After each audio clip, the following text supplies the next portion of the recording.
and welcome back to Math 3322. Today we are going to be looking at Chapter 9,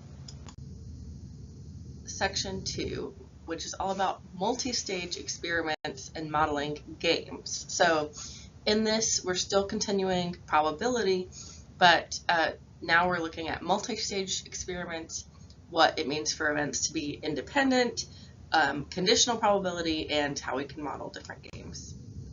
So just think about this example for a minute, that we have a spinner and it has these three portions that are equal, red, blue, and yellow.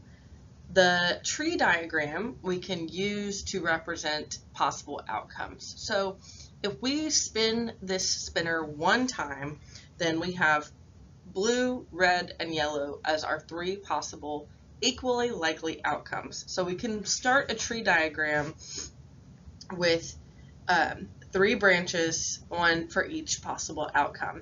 And then you can see the probabilities of each of those outcomes is labeled here. And since they're equally likely, they're all 1/3.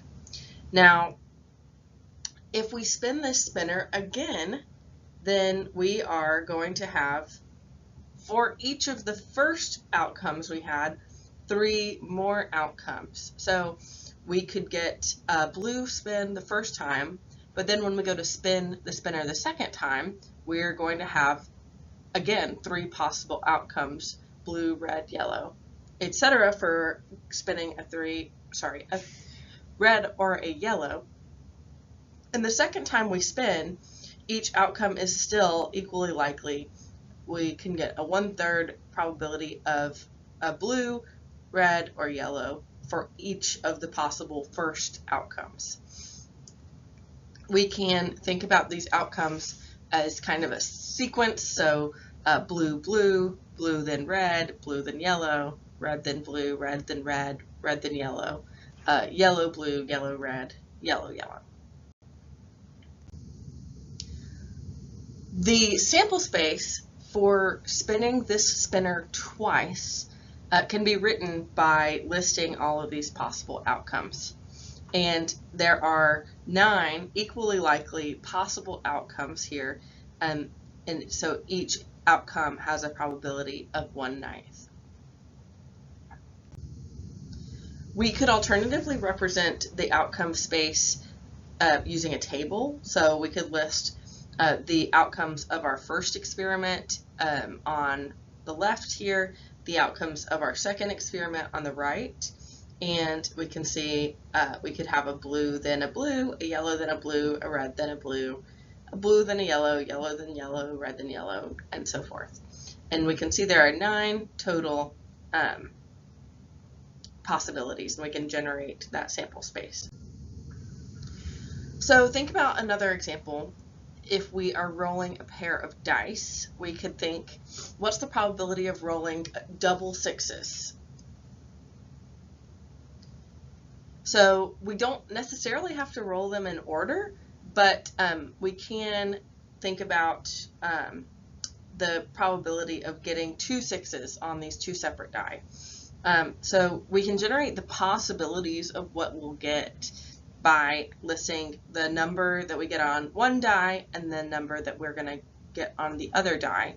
So we can see we could roll double 1s, a 1 and a 2, or a 2 and a 1, and so forth. And so there's 36 possible ways that these die could land, and a double 6s is one of them. So the probability of rolling double 6s is 1 out of 36.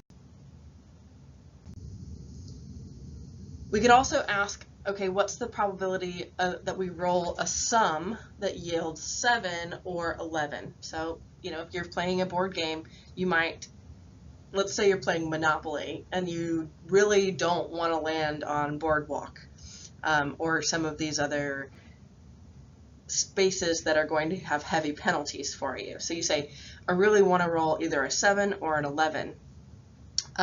We could figure out the probability that that's going to happen by, again, looking at the possible rolls and then identifying which ones are going to give us the desired outcome. So a sum of 7 we could get by rolling a 1 and a 6, or a 6 and a 1, 5, 2, 4, 3, 3, 4, 2, 5. Those are the only ways that we could roll a sum of 7. And then how we could roll the sums of 11 are going to be a 6 and a 5 and a 5 and a 6. And this is when we have 2 dice. So, like I said, if we convert that table of possible pairs that we'll see on our die into their sums, we can see that there are 6 different ways to roll a sum of 7 and 2 different ways to get a sum of 11. So this should say 2 ways to get a sum of 11. So the probability that we roll a pair of die that give us a sum of 7 is 6 out of the 36 total in the sample space. Then if we think about rolling an 11 sum, then there are 2 out of the 36 sample space, so 2 out of 36. So when we roll the pair of dice and think about the experiment yielding a sum, then the possible sample space for that experiment is we could get a sum of 2, 3, 4, 5, 6, all the way up to 12. But those are not equally likely possibilities, right? Because the probability that we roll a sum of 7, we saw could happen 6 different ways, but the probability of rolling an 11, that can only happen 2 out of the 36 ways. So we could look back at that table to think about what the probability of all of these different sums is going to give us. And we are interested in our experiment of getting a 7 or an 11 sum. So the probability of rolling either a sum of 7 or a sum of 11, we can add those two together. So just remembering some keywords here. If we are looking at the probability of 2 things, one thing or another thing happening, we can sum them together, sum the probabilities together.